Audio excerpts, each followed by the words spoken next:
Mr. President. The senator from South Dakota. Thank you, Mr. President. I ask unanimous consent to speak for up to 15 minutes prior to the scheduled roll call vote. Without objection. Thank you, Mr. President. Mr. President, the average American household spent an estimated $3,500 more in expenses last year as a result of inflation. $3,500. Now, that may not sound like much to a wealthy Democrat politician, but for most American families, that's a lot of money. For a lot of families, $3,500 is the difference between putting something in savings or living paycheck to paycheck. An additional $3,500 in expenses can mean having to forego essential home repairs or needed car work. It can mean putting off braces for a child or foregoing needed medical care. Now, the White House Chief of Staff may have the budget to regard inflation as a high-class problem, which is how she referred to it, described it. But for ordinary Americans, inflation is a very real problem, a problem that is eating up their wage increases and lowering their standard of living.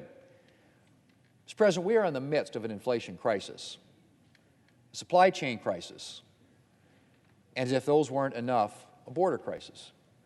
Huge numbers of illegal immigrants are pouring across our southern border and have been pouring across our southern border for months, creating a security, enforcement, and humanitarian nightmare.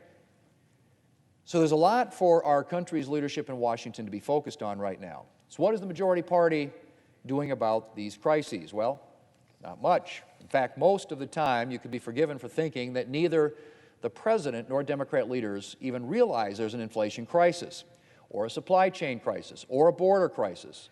The president, for one, seems to be hoping that if he ignores these crises for long enough, they'll just go away.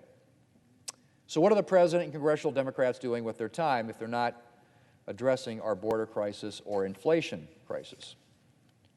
Well, Mr. President, for one thing, they're attempting to double down on the strategy that helped get us into this mess in the first place. That's right. That inflation crisis Democrats would like to ignore is actually something they helped create by flooding the economy with excessive government spending in their so-called American Rescue Plan last March. And for months, they've tried to double down on that bill with another massive spending spree that would flood the economy with more government money and undoubtedly make the inflation crisis worse. The president has attempted to justify this massive spending legislation by claiming that it will help inflation. Right. So the first massive spending spree helps push us into an inflation crisis, but a second massive spending spree will fix it. I'm pretty sure that the definition of insanity is doing the same thing over and over again and expecting different results. But massive inflation concerns haven't stopped Democrats. After all, why deal with a boring inflation crisis when you could be thinking up new ways to expand the federal government, new ways of taxing Americans to pay for it? Of course, Democrats' Build Back Better plan isn't all tax hikes. Democrats did manage to include a tax break in their tax and spending proposal, a tax break for blue state millionaires. And if they succeed in passing it, I'm sure wealthy Democrat donors will be grateful.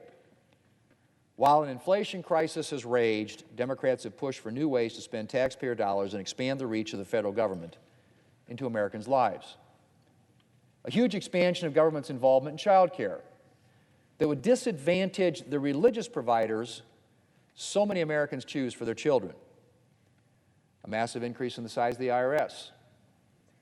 A proposal to allow the IRS to examine the details of Americans' banking transactions. Energy policies that would drive up the cost of electricity and gasoline for American families. Billions for priorities like tree equity and environmental justice programs at well-funded colleges and universities. Mr. President, the list goes on. But it would be unfair for me to suggest that Democrats have expended all their energy on tax and spending sprees.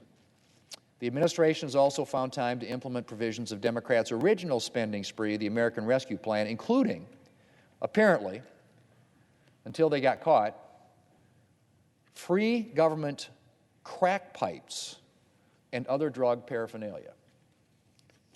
Now, Democrats have also, of course, have spent a lot of time pushing election legislation that they hope will give them an advantage come November. And on the COVID front, the administration struggled with testing. But it has found time for vaccine and mask mandates, some of which I believe have far exceeded the administration's authority.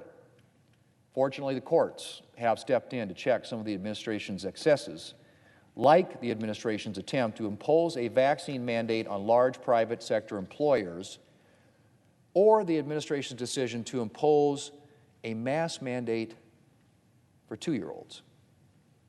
Yes, for 2-year-olds. Your Democrat government at work, ladies and gentlemen. In November, the administration issued a mask mandate for Head Start programs requiring all children 2 years of age and up to be masked inside and outside, out on the playground. Now, is there scientific evidence to support this? Not really. The World Health Organization, in fact, recommends against masking for children age 5 and under. But that hasn't stopped the administration. Democrats seem determined that nothing, including science, will pry their masks from them, or perhaps I should say pry our children's masks from them, since Democrat politicians have not always demonstrated the consistency in mask wearing that they expect from our children. And Democrats wonder why Republicans think we should be careful about how much power we give the federal government.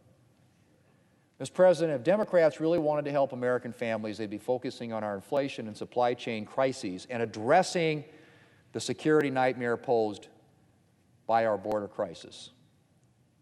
Instead, they're busy focusing on ways to secure their hold on power and vastly expand the reach of the federal government into Americans' lives. I guess we'll have to see how that strategy works out for them. Mr. President, I yield the floor. I don't yield the floor.